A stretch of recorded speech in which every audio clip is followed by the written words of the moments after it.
नमस्कार दोस्तों। तो आप सब कैसे हैं? आप सबका स्वागत करते हैं हम अपने चैनल वंदना काव्या में। तो आप सब कैसे हैं ये बताने के लिए हमेशा की तरह कमेंट बॉक्स में हर हर महादेव जरूर लिखिए। दोस्तों आज हम बात करते हैं सावन का पहला सोमवार के बारे में। दोस्तों हम भगवान शिव से प्रार्थना करते हैं, हे भगवान शिव, यदि सावन सोमवार में आपके इस भक्त से कोई भूल हो जाए तो क्षमा करना। हम सब आपके ही संतान हैं और जो इस वीडियो को लाइक करे उसके दुख दर्द और गरीबी को दूर कर देना। लाइक ज़रूर करें। सावन की हार्दिक शुभकामनाएं। दोस्तों सावन सोमवार के पवित्र दिन में यहाँ पर बांधे एक जोड़ी हरी चूड़ी 24 घंटे के अंदर में देखिए चमत्कार। सावन का जो महीना होता है मर्यादा एवं यह भक्ति का महीना होता है, भक्ति का माह होता है। सावन के पूरे महीने पर भगवान भोलेनाथ जी का नियंत्रण माना जाता है। दोस्तों कहा जाता है सावन का महीना बहुत ही पवित्र मानी जाती है क्योंकि सावन के महीना बहुत ही असरदार होती है। काले के भी काल कहे जाने वाले महाकाल शिव शंभु को सावन का महीना बहुत ही खूबसूरत लगता है। इस समय सूखे पड़े बंजर, सूखे पड़े बाग खिलखिला उठते हैं। चारों ओर हरियाली ही हरियाली दिखाई देती है। सावन का महीना लड्डू गोपाल श्री कृष्ण को अति प्रिय है। अपने बाल गोपाल रूप में भगवान लड्डू गोपाल वृंदावन में सावन में स्नान अवश्य करने आते हैं। श्री कृष्ण सखियों के साथ मिलकर वर्षा आदि में स्नान करते हैं और नृत्य आदि करके जाते हैं। दोस्तों ऐसा माना जाता है कि सावन के पूरे महीने भर भगवान भोलेनाथ जी की पूजा पाठ करने से वह शीघ्र ही प्रसन्न होते हैं। सावन का पूरा महीना भगवान भोलेनाथ का प्रिय महीना है। पक्षियों की चहचहाहट और हरी भरी खेत इस सावन के महीने में कितना अच्छा लगता है। दोस्तों इसकी अनेक पौराणिक कथाएं धार्मिक मान्यता भी है। तो आज जानते हैं साधारण लोग किसी और महीने में संयम नियम का पालन करें या ना करें, लेकिन सावन के महीने में संयम एवं नियम का पालन जरूर करते हैं। सावन में जो लोग व्रत आदि करते हैं तो उन्हें पूरे महीने भर लहसुन प्याज तथा किसी का झूठा भोजन भी नहीं करना चाहिए क्योंकि इस समय व्रतधारी भगवान शिव की शरण में होता है। तो आप कोई भी ऐसा पाप ना करें जिससे भगवान शिव क्रोधित हो जाए। तो आज की जो वीडियो है बहुत ही सुंदर है, ज्ञानवर्धक जानकारी है। इस वीडियो को अपने फायदे के लिए ज़रूर पूरा देखना क्योंकि अधूरा ज्ञान हमेशा अधूरा फल ही देगा। तो इस वीडियो को आधा अधूरा छोड़कर जाने की गलती ना करें। इसको पूरा इसका लाभ लें और इस वीडियो का श्रवण जो भी महिला या पुरुष है वो पूरा देखें। तो दोस्तों कहा जाता है पौराणिक मान्यताओं में कि भगवान शिव का अपमान भी माना जाएगा, इसलिए सावन के शुभ अवसर पर वीडियो को अंत तक जरूर देखें और कमेंट में अपनी राशि जरूर डाल दीजिए। यदि हमारे पास कोई उपाय होगा तो आकर हम आपके कमेंट्स के रिप्लाई में ज़रूर बताएंगे। सावन के महीने की विशेष महत्व कुछ इस प्रकार से है। दोस्तों सावन के महीने में ही समुद्र मंथन हुआ था। सावन के महीने में ही माता लक्ष्मी उत्पन्न हुई थी और माता लक्ष्मी को धन की देवी का दर्जा सावन के महीने में ही प्राप्त हुआ था। सावन के महीने में ही भगवान भोलेनाथ भूलकर भी आते हैं और भूलोक पर जिनके घर पर यथावत शिवलिंग रखा हुआ होता है तो उनके घर में भगवान आकर्षित जरूर आते हैं। तो दोस्तों इस माह में भगवान शिव योग निद्रा में चले जाते हैं तो सृष्टि का जो भार होता है वह भगवान भोलेनाथ संभालते हैं। तो आज की जो वीडियो का विषय है बहुत ही सुंदर है कि इस वृक्ष पर बांधे 2 जोड़ा हरी चूड़ी आपकी हर इच्छा शीघ्र ही पूर्ण होगी। और इस वृक्ष पर सावन में अगर हरी चूड़ी बांधते हैं तो आपकी सभी मनोकामना शीघ्र ही पूर्ण होगी। आपका आने वाला समय भी सुगमता पूर्वक से गुजरेगा और कैसी भी आपके जीवन में जो परेशानी चल रही है वह परेशानी भी समाप्त हो जाएगी। अच्छी चूड़ी सभी समुदाय के लोग पहनते हैं किंतु हिंदू मुस्लिम सिख ईसाई सभी लोग अपने हाथों में चूड़ियाँ अवश्य धारण करते हैं। कोई इसे बैगलस बोलता है, तो कोई इसे कड़े, तो कोई इसे चूड़ी आदि बोलता है। लेकिन चूड़ी का महत्व सर्वप्रिय है। देवी देवताओं को अति आकर्षित करने वाली चूड़ियाँ मानी जाती हैं। खासकर माता रानी जो महिला चूड़ी पहनकर। दोस्तों, अगर आप भी भोलेनाथ के सच्चे भक्त हैं तो कमेंट बॉक्स में ओम नमः शिवाय या हर हर महादेव जरूर लिखिए। तो दोस्तों, भोलेनाथ जी को ये 3 वृक्ष अत्यंत प्रिय है और इस वृक्ष की पूजा करने से शिव पूजा करने का ही फल प्राप्त होता है। तो इस वृक्ष के बारे में शास्त्रों में यह भी कहा जाता है कि मनुष्य जाति के जन्म कल्याण के लिए स्वयं भगवान भोलेनाथ एवं माता पार्वती इन वृक्षों के रूप में भूलोक पर अवतरित हुए थे, अर्थात भूलोक पर जन्म लिया था। तो आइए जानते हैं, इस वीडियो में जानते हैं सावन में हरी चूड़ी का महत्व। दोस्तों, हरा रंग सौभाग्य एवं उल्लास का प्रतीक माना जाता है, जो मन को शीघ्र ही आनंदित करता है। हरा रंग प्रतीक का वह स्वरूप है। हरा रंग प्रकृति का स्वरूप माना जाता है और माता पार्वती भी प्रकृति है एवं भोलेनाथ को पुरुष माना जाता है। दोस्तों, हरे रंग का उदाहरण कुछ इस प्रकार से है, जैसे सावन में भगवान शिव जी को चढ़ाए जाने वाले बेलपत्र, धतूरा, भांग एवं दूब हरे रंग की होती है। तो दोस्तों, प्राकृतिक निर्माण करने वाले भगवान भोलेनाथ हरे रंग से अति शीघ्र ही प्रसन्न होते हैं। सावन में जो महिला हरे रंग की चूड़ी पहनती है, हरे वस्त्र धारण करती है, उन्हें अखंड सौभाग्य की प्राप्ति होती है। तो दोस्तों, इसलिए कहा जाता है कि जितनी भी माताएं बहनें हैं उन्हें पूरे सावन के महीने में हरे रंग की चूड़ी जरूर पहननी चाहिए, हरे वस्त्र जरूर धारण करनी चाहिए। सावन के महीने में जो माताएं बहनें भगवान भोलेनाथ की पूजा करती है, शिव पूजा करती है, ऐसी माता बहनें को हरे रंग के वस्त्र धारण करने चाहिए और भूलकर भी सावन के महीने में नीले और काले वस्त्र किसी भी महिला को कदापि नहीं पहनना चाहिए। ऐसा माना जाता है कि इस रंग के कपड़े पहनने से महिला के पति पर कष्ट आते हैं और उनके पति की आयु कम हो जाती है। तो दोस्तों, इस वृक्ष पर किसी भी सावन सोमवार के दिन या सावन में किसी भी समय जरूर बांधे हरी चूड़ी, तो दुर्भाग्य आपका सौभाग्य में बदल जाएगा। तो आपके ऊपर परेशानी हो, गरीबी हो, कष्ट हो, कर्ज हो, तकलीफ हो, जीवन में जो परेशानी हो वह सारी समस्याएं समाप्त हो जाएगी। तो दोस्तों, केवल एक ही सोमवार के दिन अगर आप यह उपाय करते हैं, हरी चूड़ी इस वृक्ष पर बांधते हैं, तो आपके जन्म जन्मांतर की गरीबी भी मिट जाती है और शीघ्र ही आपके एक ही सोमवार के दिन यह उपाय करने से मनोकामना पूर्ण होगी। तो दोस्तों, वह वृक्ष कौन से है, आइए जानते हैं। प्रथम वृक्ष है शमी का वृक्ष। शमी के वृक्ष के बारे में ध्यान से सुनिए। तो शमी का वृक्ष माता पार्वती का एवं भगवान भोलेनाथ जी का मिश्रित स्वरूप कहा जाता है। इसलिए दोस्तों, शमी के वृक्ष को उमा महेश्वर वृक्ष भी कहा जाता है। पूरे सावन भर शमी के वृक्ष पर माता पार्वती और भगवान भोलेनाथ जी का वास माना जाता है। सावन के महीने में गोदली बेला पर प्रदोष काल के समय, अर्थात दोस्तों जब ना ही दिन हो और ना ही रात, अर्थात संध्या काल के समय, तो इस वृक्ष को संध्या काल के समय में, गोधूली बेला में या फिर प्रदोष समय में इस वृक्ष को छूने से पाप, दोष, कष्ट और परेशानी केवल सावन के महीने में छूने मात्र से समाप्त हो जाती है। दोस्तों, सावन के पवित्र महीने में अगर शमी वृक्ष की जड़ पर कच्चा दूध डाला जाए तो भगवान शिव शीघ्र ही प्रसन्न होते हैं एवं माता पार्वती का ढेर सारा आशीर्वाद प्राप्त होता है। तो दोस्तों, शमी के वृक्ष का महत्व कुछ इस प्रकार से है।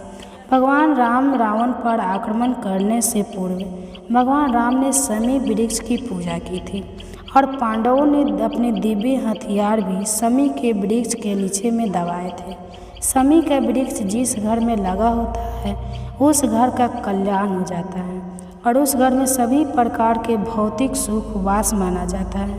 तो दोस्तों, सावन के किसी भी सोमवार के दिन शमी वृक्ष पर उमा महेश्वर का ध्यान करते हुए 2 जोड़ी हरी चूड़ी एवं हरे रंग का रिबन जरूर बांधना चाहिए। या फिर हरे कलर का जो भी आपको श्रृंगार आदि मिल जाए वह आपको ज़रूर बांधना चाहिए। जैसे कि हरे रंग की मेहंदी, हरे रंग की बिंदी आदि या हरी चूड़ियाँ ज़रूर बांधनी चाहिए।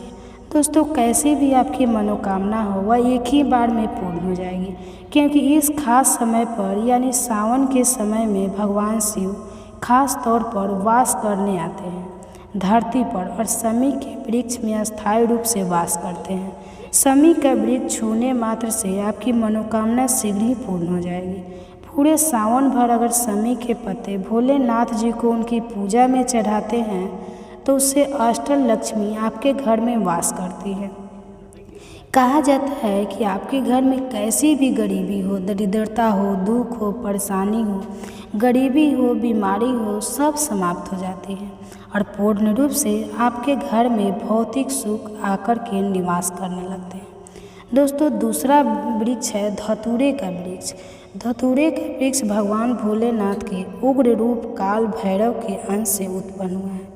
ऐसी मान्यता है कि शिवलिंग पर धतूरे के पत्ते या पुष्प फल चढ़ाने से राहु केतु एवं शनि के कुप्रभाव समाप्त होते हैं। धतूरे के वृक्ष पर सावन के किसी भी सोमवार के दिन अगर 2 जोड़ी हरी चूड़ी बांधे तो शत्रुओं से छुटकारा मिलता है एवं शत्रुओं का सर्वनाश होता है। और दोस्तों, सावन सोमवार के दिन धतूरा का वृक्ष छूने मात्र से भगवान शिव आपके घर में दौड़े चले आएंगे। तो दोस्तों, अगर सावन के किसी भी शनिवार के दिन धतूरा के वृक्ष पर बाबा काल भैरव का ध्यान करते हुए हरी चूड़ी अगर बांधी जाए तो घर में भूत प्रेत बधाएं सब नष्ट हो जाती हैं, भस्म हो जाती है। हम छोटे से धतूरे की जड़ अगर घर के किसी भी कोने में छुपा दी जाए या घर में किसी भी कोने में रख दिया जाए, जमीन में गाड़ दी जाए तो भूत प्रेत इत्यादि का वास घर में कभी नहीं होता है। घर में सभी बाधाएं शिव के वास होने से भाग जाती हैं। तो दोस्तों, जो तीसरा वृक्ष है वह है बेल का वृक्ष। अगर भगवान शिव को बेल पत्र ना चढ़ाया जाए तो सावन का व्रत अधूरा माना जाता है और बिना बेल पत्र चढ़ाए शिवलिंग पर जल भी व्यर्थ हो जाता है। इसलिए जब भी आप भगवान शिव पर बेलपत्र चढ़ाएं तो 5 बेलपत्रों पर उसके ऊपर में श्री राम अवश्य लिखें। इससे भगवान शिव जल्दी और अत्यंत प्रसन्न हो जाते हैं। दोस्तों, सावन में बेल वृक्ष छूने से कई तीर्थों का लाभ मिलता है। सावन में इस वृक्ष को क्यों छूना जरूरी है, तो आइए जानते हैं बेल वृक्ष की महिमा को। बेल का वृक्ष में आप लोगों को कई बार कई कथा में बता चुका हूँ कि यह जो बेल का वृक्ष है माता पार्वती के स्वरूप कहा गया है। तो यह वृक्ष माता पार्वती के पसीने से उत्पन्न हुआ है। शंकर पुराण में बहुत ही स्पष्ट तरीके से बताया गया है।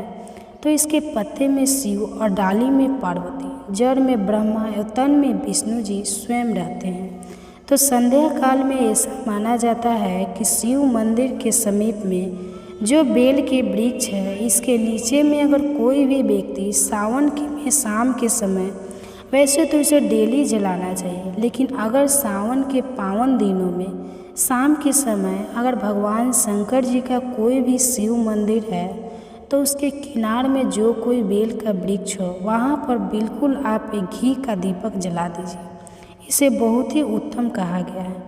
वैसे अगर आप घी का दीपक जलाते हैं तो आपको धन गुण एवं परम शिव भक्त की प्राप्ति होती है।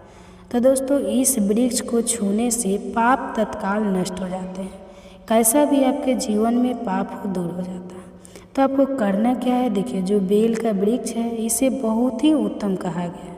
माता लक्ष्मी को भी बेल के वृक्ष का अवतार लेना पड़ा था। एक कथा के अनुसार इसके बारे में मैं एक कथा भी बता दूंगा कि क्यों माता लक्ष्मी को बेल के रूप में बेल के वृक्ष में अवतरित होना पड़ा था।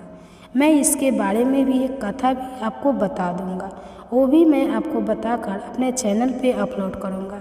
आप अपने चैनल हमारे चैनल पे जा कर के चेक कर लीजिएगा, वो भी कथा आपको 2-4 दिन में अपलोड करके बताऊँगा। तो दोस्तों, अब चलते हैं आपको सावन के पवित्र दिनों में बेल के वृक्ष के नीचे हो सके तो घी का दीपक जरूर जलाना। घी का दीपक बहुत ही उत्तम कहा गया है।